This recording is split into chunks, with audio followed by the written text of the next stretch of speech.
Hello and welcome to another exciting episode of Spotlight series. Today we have a very special guest, a visionary in India's dairy and agri supply chain ecosystem, Mr. Harsev Singh.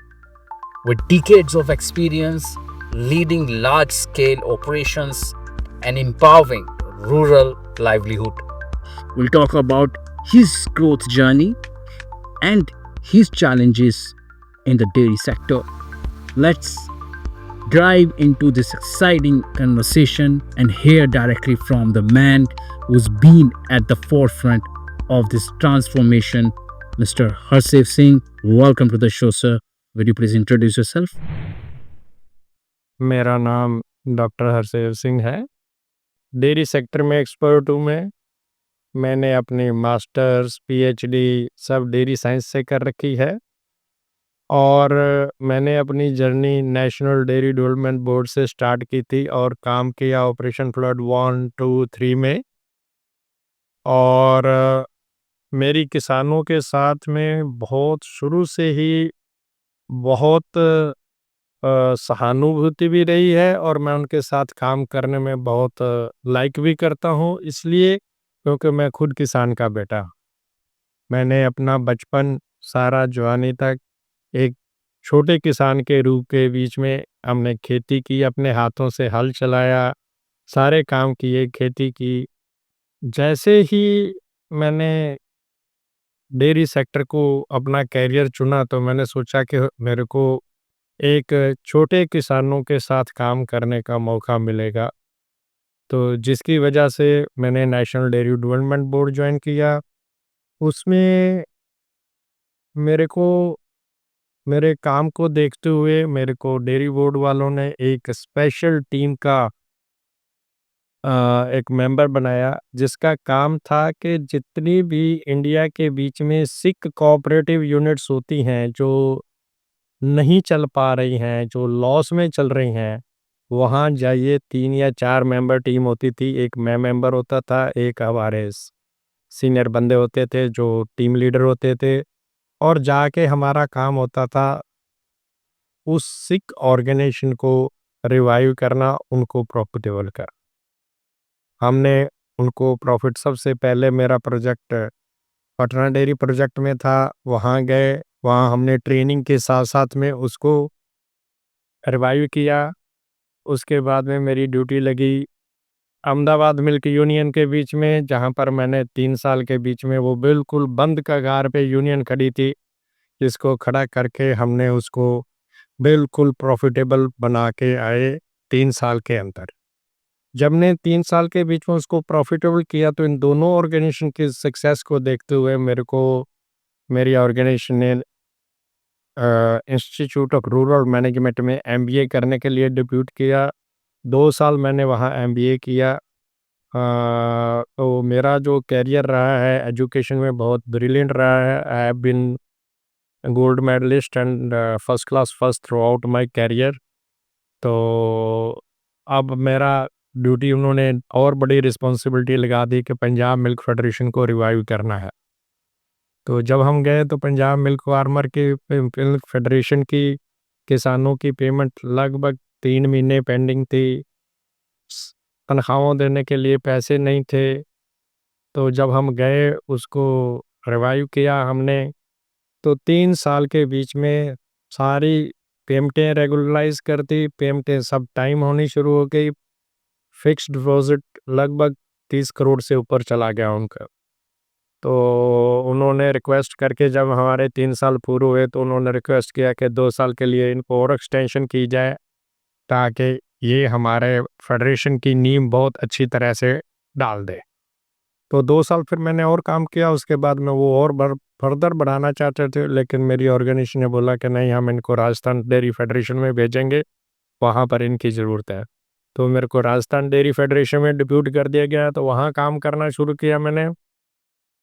तो in the mean time मेरे पास में एक बहुत अच्छी opportunity आई कि जो महान protein की थी, तो वो बाहर से टेक्नोलॉजी फिनलैंड से लेके आए थे, जिसका काम था कि दूध के जितने भी कंपोनेंट है उन सबको अलग-अलग एक-एक कंपोनेंट को अलग करना, अलग-अलग प्रोसेस करना, वैल्यू ऐड करना और उनको बेचना, एक्सपोर्ट करना, बेसिकली एक्सपोर्ट कर।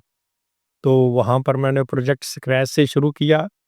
वहाँ पर भी हम नए किसानों को ऑर्गेनाइज़ किया, सबने साथ जोड़े, कम से कम 1 लाख किसान वहाँ पर भी हमने अपने साथ में जोड़े।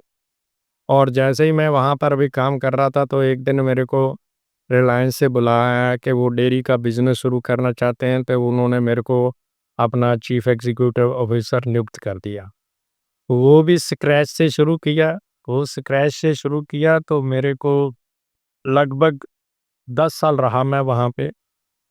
तो 10 साल के बीच में हमने बहुत अच्छा काम किया वहाँ पर। तो फिर उसके बाद में उन्होंने वो जो बिज़नेस था, वो किसी दूसरे को because of certain internal compulsion बेच दिया। और फिर मेरे को जिसको बेचा उसके साथ में मेरे को उन्होंने कहा कि आप इनको हैंड होल्डिंग कर लो। तब तक मैं ऑलरेडी सुपरिटेंडेंट हो चुका था, क्योंकि मेरी 13-14 साल एनडीडीबी में रही थी, 13-14 साल मेरे को महान प्रोटीन में रहे और लगभग 12 साल मेरे पास में रिलायंस में रहा। ये 3 मेजर स्टिंट रहे मेरे, लगभग टोटल 40 साल का करियर रहा मेरा। तो उसके बीच में फिर मैंने उनको हैंड होल्डिंग करने के बाद में फिर मैं बिल्कुल 65 की एज अटेन करने के बाद में मैं रिटायर हो गया, सुपरन्यूट हो गया। तो मेरे एक मित्र थे, जो रिलायंस में ही, मैं डेयरी बिज़नेस देखता था, तो वो एग्री बिज़नेस देखते थे, तो उन्होंने मेरे को बोला, "खैर ज़ेब आप आओ, हमारे को हेल्प करो और ये जो agriculture skill council of India है, इसकी मेंटरशिप करके इसके लिए अलग-अलग सेंटर ऑफ एक्सीलेंस चालू करो, जिसके बीच में सब किसानों की हम इनको स्किल इम्पार्ट कर सकें, ताकि वो अपने पैरों पे खुद खड़ा हो सके, अपनी इनकम का खुद सोर्स बन सकें और बजाय वो जॉब सीकर के जॉब प्रोवाइडर बन सके।" तो अभी मैं पिछले लगभग 4-5 साल से इनके साथ में जुड़ा हुआ हूँ और मैं इनकी हेल्प कर रहा हूँ और ये मेरी अब तक की जर्नी है। मेरा आपसे एक सवाल ये है कि अभी तक आपके करियर में कोई ऐसा पड़ाव आया, कोई ऐसा in the dairy industry case study जिससे जो आपने सॉल्व की एंड वो सॉल्व करने के बाद आपको बहुत प्राउड फील हुआ और आपने कहा कि ये एक मेरे करियर में बहुत बड़ी ग्रोथ साबित हुई? सबसे बड़ी चैलेंज जो मेरे को अगर मैं बताऊँ, तो मेरे को पंजाब मिल्क फेडरेशन में आया। हमारे पास में एक वहाँ पर जीएम मार्केटिंग हुआ करते थे, तो मेरे बॉस ने मेरे को बोला था कि भैया आप इसको ऐसा करो कि आप मार्केटिंग का चार्ज हो। तो वो बड़ा दुखी हुआ। तो उसने बोला, जी इनको मैं मार्केटिंग का चार्ज दे दूँगा, सबसे पहले इसको प्रूव करना पड़ेगा कि ये मार्केटिंग करने के काबिल भी है कि नहीं है। मैंने कहा, जी कोई बात नहीं, आप बताओ क्या करना है, मैं कर देता हूँ। तो मेरे को कहने लगे, वो मेरे बॉस बैठे थे, वो जीएम मार्केटिंग बैठे थे, तो मैं था। तो वो कहने लगे, जी आज की डेट में हमारी 200 किलो आइसक्रीम बिकती है रोज की। आप ये आइसक्रीम प्रोजेक्ट लो और ये इसको वायबल करो। और मुश्किल ये है कि जो कॉम्पिटिटर हैं, वो 25% मार्जिन देते हैं, हम 15% मार्जिन देते हैं। कंपटीशन की पॉलिसी है कि वो फ्रिज देते हैं दुकानदारों को और हम कोई फ्रिज नहीं देते। तीसरी हमारी प्रॉब्लम है कि अगर मार्केट में लाइट चली जाए तो आइसक्रीम की रिप्लेसमेंट देते हैं और हम कोई रिप्लेसमेंट नहीं देते। चौथी प्रॉब्लम ये है कि हमारे वॉल्यूम इतने कम हैं कि हम उनको टाइमली डिलीवरी नहीं दे पाते, देते हैं तो वो हमारी कॉस्ट ऑफ डिलीवरी बहुत ज़्यादा हो जाती है। तो इसको, ये जो प्रोजेक्ट है, ये आप दीजिए और इसको 6 महीने के अंदर-अंदर में अगर ये सक्सेसफुल हो गया, तो ये मार्केटिंग के बीच में फिट है। मैं इसको खुद स्टैंप लगा के दूँगा कि he is a fit for market. जैसे-जैसे वो बोल रहे थे तो मेरे मुँह की हवाइयाँ भी उड़ रही थी, पर मैं मना भी नहीं कर सकता था क्योंकि चैलेंज था। तो जब मैंने कहा चलो जी, मैं शुरू कर देता हूँ, तो मेरा बॉस जो था, जो हमारा टीम लीडर था, वो भी एनडीडीबी से ही आया हुआ था। उसने मेरे को बोला, "खैर सेव आर यू हैप्पी?" मैं कहा, "जी चलो हैप्पी होना ना होना पर I will try my best on to deliver this thing." कहता है, "जितनी इनपुट्स इन्होंने दी हैं वो तो ठीक है, उसके अलावा एक इनपुट मैं और दूँगा, मेरी तरफ से हेल्प एंड सपोर्ट।" मैं खुश हो गया, मैं कहा चलो भी मेरा बॉस है तो खुश हो गया। कहता है, "आपको ज़ीरो एडवर्टाइज़मेंट बजट मिलेगा।" तो मेरी तो हालत जो है ना, जैसा मानो कि जैसे वो काटो तो खून नहीं। एग्जैक्टली। तो मैं घर आया, मैं बड़ा परेशान था, मेरी धर्मपत्नी ने मेरे को बोला कि आज आप बहुत परेशान दिखाई दे रहे हो, क्या-क्या है? मैंने कहा, भाग्यवान आज हमारा लास्ट डे वर्किंग डे है यहाँ पे, क्योंकि जो-जो मेरे को असाइनमेंट मिली है ये पूरी होने वाली नहीं है। तो अब तो हमारे को बेटर है चल के घर में खेती-वेती करते हैं या कहीं और दूसरी ढूँढ कर नौकरी ढूँढते हैं। हाँ यार। तो कहने लगे ऐसा है, हार के भाग जाना बुज़दिलों का काम होता है। लड़ के हारो, मेरे को कोई गिला नहीं होगा। आप कोशिश करो, तो मैं आपको भगवान आपका साथ देगा।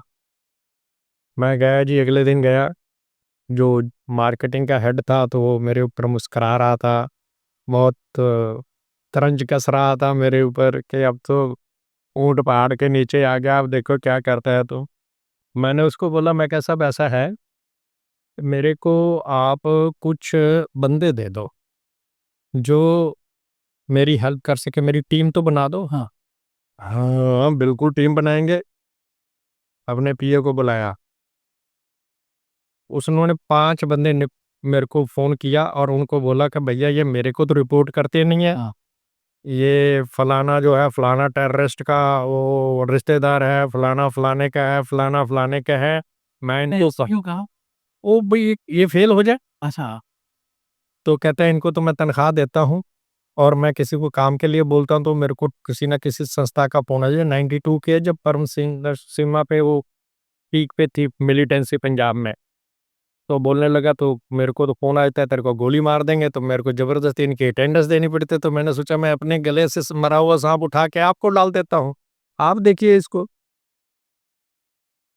मैंने कहा जी ऐसा करो, आप इनको फ़ोन मत करो, आप इनके नंबर मेरे को दे दो, मैं इनसे अपने आप ही कॉन्टैक्ट कर लूँ। कहते हैं चलो ये मुसीबत भी ठीक मेरे से टली, क्योंकि मैं उनको बोलूँगा तो उनको रिपोर्ट कर रहा तो मेरे को और मारेंगे पीटेंगे, तो मेरे को तो मेरी नौकरी करनी मुश्किल कर देंगे यहाँ पे। मेरे को तो धमकी आती है तेरे बीवी बच्चों को उठा के ले जाएंगे, तो मैं तो क्या करूँगा यहाँ पे, मैं तो बड़ी मुश्किल से तो यहाँ जिंदा हूँ। मैंने कहा कोई बात नहीं जी, आपका धन्यवाद। अब उसके बाद मैं एचआर के पास गया, मैंने कहा कि आपके पास कोई मैन पावर है? हाँ, हमारे पास भी बहुत मैन पावर है। मैं कहा जी क्या है? कहने लगा जी ये 16 बंदे हैं जो पीएन के दर्जे के हैं, ये लेकिन हमारे दफ्तर में काम नहीं करती।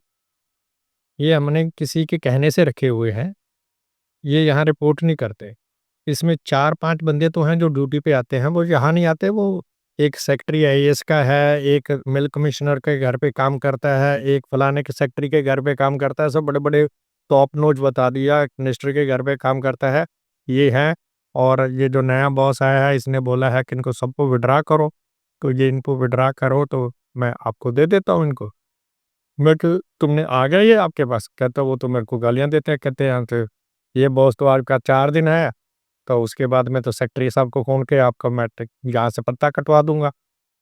तो मैंने कहा चलो भैया, एक करेला तो दूसरा नीम चढ़ा, एक ने 4-5 बंदे वैसे दिए थे, एक ने 5 बंदों की और लिस्ट दे दी। अब मैं इनका करूँगा क्या? क्या कर? खैर जी मैंने हार नहीं मानी, मैंने फ़ोन लेके उनको सबको एक को बड़े प्यार से बुलाया, मैंने कहा ऐसा करते हैं एक बार हम मिल लेते हैं। तो फिर उसके बाद में आपकी जो इच्छा है कर लेना। आपका अगर बोलो तो आने-जाने का किराया भी मैं दे दूँगा, उसकी चिंता मत करो। मेरे को इतनी तनख्वाह मिलती है कि मैं किराया दे दूँ आपको, अपने पास से दूँगा। मतलब ऑर्गेनाइज़ेशन तो नहीं देखिए मैं दे दूँगा अपने आपके पास से, एक दिन मिल लेते। कहते जी दफ्तर में तो नहीं जाएँगे। मैं कहा नहीं जी, चलो पार्क में किसी में मिल लेते हैं। अच्छा, अच्छा पार्क में डिसाइड हुआ जी। आए मिले, सबने अपनी-अपनी इंट्रोडक्शन दी, सब कोई मूँछों को ताव दे रहा है, किसी के पास में रिवॉल्वर है, किसी के पास में एक तो चद्दर ओढ़ के आया था, उसके बीच में AK-47 गन लेके आया था। अरे मैंने कहा यार ये जो कहाँ मुसीबत में फँस गया, ये तो मारेंगे मेरे को। मैंने कहा चलो जी कोई बात नहीं। फिर मैंने उनको समझाया, मैं कहा देखो बेटा, आज की डेट में आपका नाम लेके लोग डरते हैं। आपको कोई काम देना नहीं चाहता। सच्चाई तो ये है। आपको अपने पास में रखना नहीं चाहता। अगर आप मेरे को एक मौका दो, तो ये लोग जो आज आपको कोई रखना नहीं चाहता, आपको चांस ही नहीं देना चाहता, ये आपके सामने हाथ जोड़ के खड़े मिलेंगे कि भई ये आप मेरे पास डिपार्टमेंट में आ जाओ। कहते हैं ऐसा कैसे हो सकता है? मैं कहा ये मेरा काम है, मेरे को 3 महीने का टाइम दे दो, ज़्यादा टाइम नहीं चाहिए। हाँ, कहने लगे जी ठीक है, 3 महीने का चलो दे देते हैं। मान गए जी, सारे जने मान गए। तो फैसला हुआ जी हम आज के बाद में इसी पार्क में मिला करेंगे, हम दफ्तर जाना ही छोड़ दिए। पार्क में जाना मिलना शुरू कर दिया। अब मैं सोचा कि करें क्या? हम जी दुकानदारों के ऊपर एक मैंने उनको सबको रिक्वेस्ट की कि आप जो सेल्समैन थे, जो चार्ज थे, मैं कहा भई आप सेल्समैन हैं, तो अच्छे बड़े हैं, अच्छे बड़े के लेके घर के हैं, ज़रा अच्छे साफ-सुथरे कपड़े पहन के, टाई-वाई पहन के आना ताकि आपका इमेज चेंज करना है। वो कहते ठीक है। आ गए जी सारे जने अगले दिन आए, बाबूजी बन के आ गए। सूट-वूट डाल के हाँ, सूट-वूट डाल के आ गया और जो पीएन थे मैंने उनको बोला था भैया आपको सरकारी वर्दी मिली हुई है ना खाकी, आप वो वर्दी पहन के आना। अब हम चल पड़े जी सारे। तो पहले दुकानदार के पास गए भी ऐसा-ऐसा हम अमेरिका से आए हैं, आप हमारी आइसक्रीम रखो। वो यूँ लगा गाली देना हमारे को, यूँ गाली देने लगा। कहते हैं साले ना तुम फ्रिज दो, ना तुम रिप्लेसमेंट करो, 25% कमीशन मिलता है, तुम 15% देते हो। ना रिप्लेसमेंट देते हो। आज तुम्हारे को बोलें कि प्रोडक्ट भेजो, 10 दिन बाद तुम्हारी प्रोडक्ट आती है, तो तुम्हारे को खाक ऑर्डर दें हम? नहीं देते हम। दफ़ा हो जाओ, हमारा यहाँ टाइम वेस्ट मत करो। एक पे गए, दूसरे पे गए, तीसरे पे गए, सब सेक्टरों के डीलर छान मारे, हम कोई प्रोडक्ट रखने के लिए तैयार ही नहीं। मैंने कहा यार बड़ा मुश्किल हो गया यार, ये तो बड़ी मुश्किल है, तो बेचारे वो भी परेशान हो गए। कहते हैं साहब बाबूजी ये आप ही का ये हाल कर रहे हैं तो हमारा क्या करेंगे? मैं कहा चिंता मत करो यार, तो अभी तो ये ऊपर वाले के नज़ारे देखते रहो। अंबानी। हमने कहा भई आप देखो भई ये हमारी सबकी प्रॉब्लम है, अब मेरी अकेले की प्रॉब्लम नहीं। आप ऐसा करो। तो एक कहने लगा जी पुलिस कमिश्नर के घर पे काम करता हूँ, मैं उसको फ़ोन करता हूँ, इन सालों को डंडे मरवाते हैं इनको। वो मैं कहा भाई ऐसा नहीं करना, ये डंडे नहीं मरवाने हैं इनको। दूसरा कहता है जी मेरा ये सब सर ये फलाना है, मैं कह के इनको सबको इनकी दुकानें बंद करवा देता हूँ। मैं कहा नहीं यार कुछ नहीं करवाना, हम अपने हिसाब से चलेंगे, सही ढंग से चलेंगे। हम बिज़नेसमैन हैं, हमको गुंडे बदमाश नहीं है, बदमाश नहीं है, हमारा काम है इनको करना। तो हमने कहा चलो ये ऐसा करते हैं, हमने सबने सोचा क्या किया जाए? तो हम सोचा यार देख अल्टीमेटली दुकानदार तो एक ज़रिया है, ये प्रोडक्ट रखता है, खाने वाला तो कंज़्यूमर है ना। हमने सोचा कि हम जाके जिस एरिया के जहाँ पर ये उसके चार-पाँच के जितने लोग रहते हैं, सबको जाके घरों में आइसक्रीम बेचना शुरू कर देते हैं।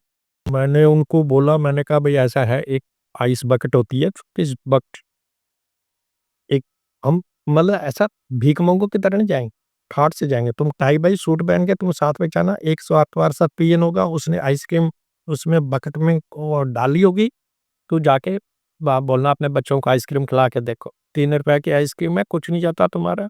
चंडीगढ़ था, हाई परचेज़िंग पावर थी, कोई दिक्कत की बात तो है नहीं। तो उन्होंने लेनी शुरू कर दी, थोड़ी कोई किसी ने कर लेनी शुरू करी, किसी ने आइसक्रीम बढ़िया, सबको बहुत अच्छी लगी। अब हम सेक्टर में हमने अपनी जो 4-5 टीमें बना दी और सबने हम आइसक्रीम बनानी बेचनी शुरू कर दी, घर-घर जाके आइसक्रीम बेचनी शुरू कर जब हमने घर-घर जाके आइसक्रीम बेचनी शुरू की, तो लोग जाके अब दुकानदार से माँगने लगे, भैया ये आइसक्रीम वेरका की बढ़िया आइसक्रीम है, तुम आइसक्रीम दो हमारे को, ये तो ₹3 की है, ये वाला ₹5 का कप है। तो एक वो कहता है नहीं-नहीं खराब है आइसक्रीम, कहता है जी कमाल की बात है, हमारे को घर में आ रही है फर्स्ट क्लास आइसक्रीम है, हमारे बच्चे रोज़ माँगते हैं आइसक्रीम। तो 1-2 बार उन्होंने टाल-मटोल की लेकिन वो नहीं माने, कहते जी वेरका की आइसक्रीम लाओगे तो खाएँगे, नहीं तो नहीं खाएँगे। तो हम स्ट्रेटजिकली 4-5 दिन बाद हम गए वहाँ पे, बाबूजी वेरका से आए हैं। आइसक्रीम रख लो हमारी। पहले हमारे को घूर के देखा, 4-5 गालियाँ दी, फिर आगे तुम्हारे को निकाला था। और मैं कहा बहू जी एक डब्बा रख के देख लो, क्या पता मतलब बिक ही जाए, एक डब्बे में 12 कप होते थे। मैं कहा क्या पता बिक ही जाएगी, ठीक है नहीं तो हमारे को वापस दे देना भाई। उसको पता तो था बिक जाएगी क्योंकि लोग आते हैं। अच्छा, एक डब्बा भेज देना कल। ऐसे करते-करते जी हमारे साथ तो जिस-जिस सेक्टर में हम ये आइसक्रीम घरों-घरों में बेचते जाए, उस सेक्टर के वो डीलर जो हैं उन्होंने लेना शुरू कर दिया। ऐसे करते-करते हमारे को मतलब एक सेक्टर के घर कवर करने के लिए 4000 का 4 टीमें हमारे पास, एक सेक्टर में 3-4000 घर होते थे। 4 टीमें हमारी कितना कवर कर लेंगे घर-घर जाके सर। एक दिन एक एक बंदा जाके मुश्किल से 40-50 घरों में आइसक्रीम बेच पाता था, उससे ज़्यादा बेच नहीं पाता था। तो दिन में 200 घर होते थे, तो हमारे एक एक-एक हफ्ता लग जाता था हमारे को एक-एक सेक्टर के बीच में। मैं कहा यार ऐसे तो बड़ा दिक्कत है, हमारे पास टाइम ही बहुत कम है, 6 महीने का टाइम है, हम करें कैसे पूरा करेंगे? एक लड़का बोलने लगा जी ऐसा है, मैं आपको एक आइडिया दूँ? ये क्योंकि अब तो कॉमन प्रॉब्लम बन गई ना सबकी। कहता है ना ये सामने ना एक सेक्टर है, इसमें बहुत सारे पत्रकार रहते हैं। हम क्या करते हैं, हम इन पत्रकारों के घर में जाके आइसक्रीम देते हैं। क्या पता किसी के मन में कुछ आ जाए, कोई खबर ही छाप दे साला। तो उन्होंने कहा ठीक है। हम गए जी, हमने उनसे करना शुरू कर दी। तो वो लोग कर रहे हैं ना, कहाँ से आए हो? आइसक्रीम कहा साले सरकारी कंपनी पागल होगी क्या? घरों-घरों में आइसक्रीम बेचनी शुरू कर दी। कहता है खा के तो देखो आप। खाना शुरू कर दिया, खाना शुरू कर दिया। एक सीनियर पत्रकार के घर में पहुँच गया। उसने भी आइसक्रीम खाई। वो बड़ा हैरान, यार ये सरकारी कंपनी को क्या हो गया? पागल हो गए क्या सब लोग ये? तो उसने क्या किया, अगले दिन ट्रिब्यून के बीच में नीचे बैक पेज के ऊपर box column news they the, ice cream available at half the rate. वो न्यूज़ आने की देर थी, हमने उसकी कटिंग ली और सब दुकानदारों पे दौड़ना शुरू किया और तो उससे तब धड़ाधड़ हमारी आइसक्रीम बिकनी शुरू हो गई। आइसक्रीम बिकनी शुरू हो गई तो मेरे को वो आज दुगनी, तिगनी, दुगनी, तिगनी ऐसी आइसक्रीम बिकनी शुरू हो गई। अब मैंने सोचा यार ये आइसक्रीम तो बिकनी शुरू हो गई। तो मेरे बॉस ने बोला था दफ्तर नहीं आना है, सिर्फ़ फ़ोन पे बता देना मेरे को कितनी आइसक्रीम आज बिकी है। मैंने कहा चलो ठीक है जी। फिर हमने सोचा कि बॉस को कैसे सेट किया जाए। हाँ। बॉस भी बहुत दुखी है, वो कहता है दफ्तर में नहीं आना साला, कब भाई हम इतना काम कर रहे हैं, दफ्तर में बुलाना तो चाहिए, चाय का कप तो पिलाना चाहिए ना कम से कम। हमने क्या को बोलने लगा जी ऐसा है, ये फलाने सेक्टर में आईएएस बहुत रहते हैं, इनके घरों में जाते हैं आइसक्रीम देने के लिए। मैं कहा ठीक है जी। अब टीम लग गई उसके घरों में आइसक्रीम देने के लिए। अब वो आईएएस अफ़सर सारे के बोले भैनचोद ये अजीबो-गरीब भैनचोद मिल्क फेड हो गया सरकारी डिपार्टमेंट है, इनको क दे तो ऐसा तो कभी हमने आज तक पंजाब गवर्नमेंट में देखा ही नहीं कोई करने के लिए आईएएस अफ़सर। उन्होंने बोला नहीं फ्री में नहीं, पैसे लेते हैं सिर्फ, पैसे लेके देते हैं। तो क्या होता था कि मतलब कि उन्होंने कई आईएएस अफ़सरों ने उठाया, एमडी को फ़ोन किया। वो कहते हैं साले क्या भूत लगा रखे हैं तूने मार्केट के बीच में? कहते हैं क्या हो गया? कहता है तुमने तो ट्रांसफर कर दिया मिल्क फेड को। इतना बढ़िया काम कर रहे हैं, इतना बढ़िया काम कर रहे हैं, इतनी फर्स्ट क्लास आइसक्रीम खिला रहे हैं लोगों को घर-घर में जाके। तो उसके दिमाग में आया भी लड़के तो अच्छा काम कर रहे हैं। अगले दिन हमारे को फ़ोन आ गया, यार तुम एक दिन आके दफ्तर में मिलो। तो हम बोले ठीक ठीक हेडक्वार्टर मिलो आप यहाँ। हेडक्वार्टर मिलो। हम गए, जाके मिले वहाँ से, उन्होंने बड़े खुश हुए, चलो बहुत अच्छा किया तुमने, ये किया, वो किया।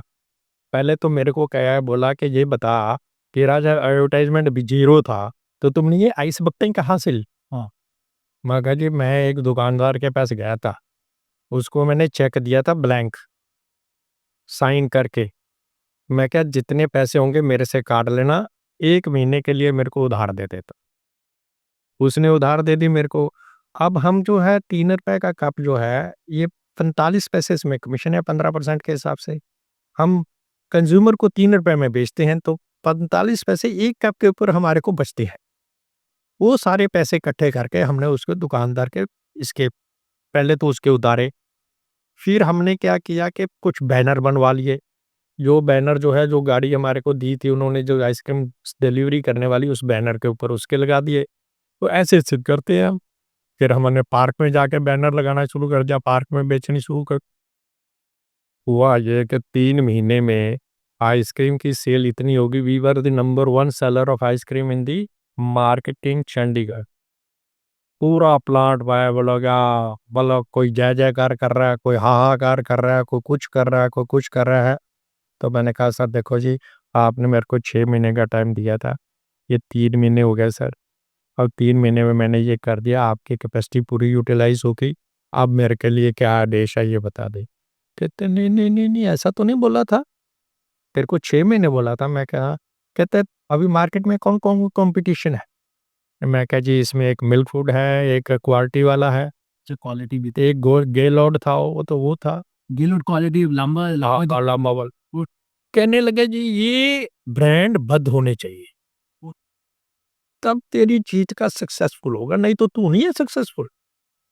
मैं कहा जी चंडीगढ़ में तो बिकती नहीं, वो तो आप कंट्री में बेचते हैं, कोई बाहर चंडीगढ़ से बाहर आर-पार जा, आप कंट्री में मतलब इधर रूरल एरिया में जाके आस-पास चंडीगढ़ 50 से 100 किलोमीटर के दायरे में बेचते हैं।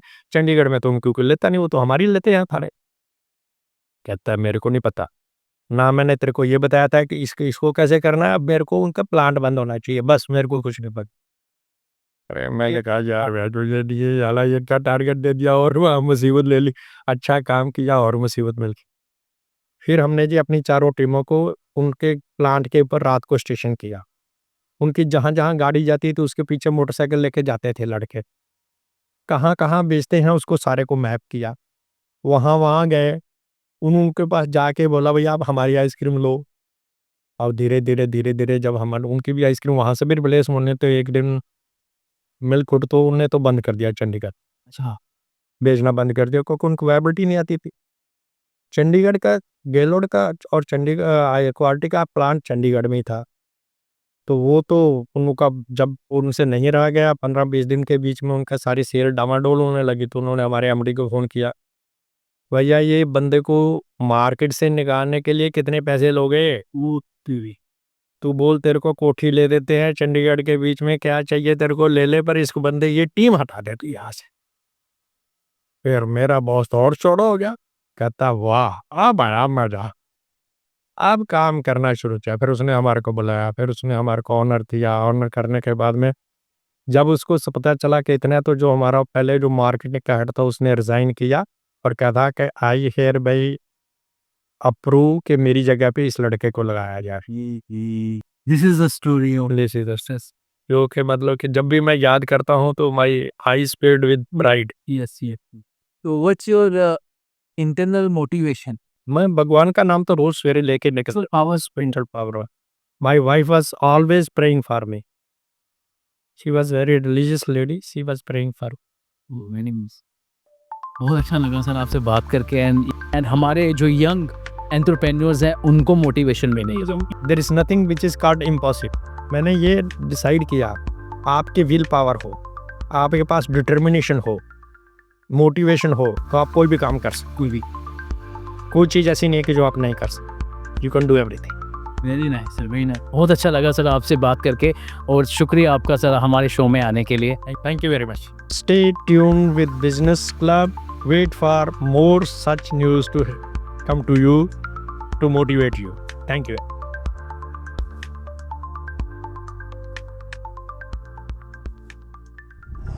तो दोस्तों ये थे श्री हरसेव सिंह। डेयरी इंडस्ट्री में वे एक बेहद प्रेरणादायक व्यक्ति हैं। मेरे पॉडकास्ट के दौरान श्री सिंह काफ़ी भावुक हो गए थे और सच कहूँ तो उस पल मैं भी थोड़ा भावुक हो गया। ये साबित करता है कि अगर आप पूरी मेहनत, सच्ची नीयत और ईमानदारी के साथ काम करें तो कुछ भी नामुमकिन नहीं है। श्रीमान, आपका कीमती समय देने के लिए, अपनी प्रेरणादायक कहानी हमारे साथ साझा करने के लिए धन्यवाद। बने रहिए हमारे साथ ऐसे ही और भी प्रेरणादायक कहानियों और बातचीतों के लिए स्पॉटलाइट सीरीज पर। बहुत कुछ नया और ख़ास आने वाला है, तो जुड़े रहिए, देखिए और सीखिए उन लोगों से जिन्होंने अपने सपनों को हकीकत में बदला। Only on clubtv.in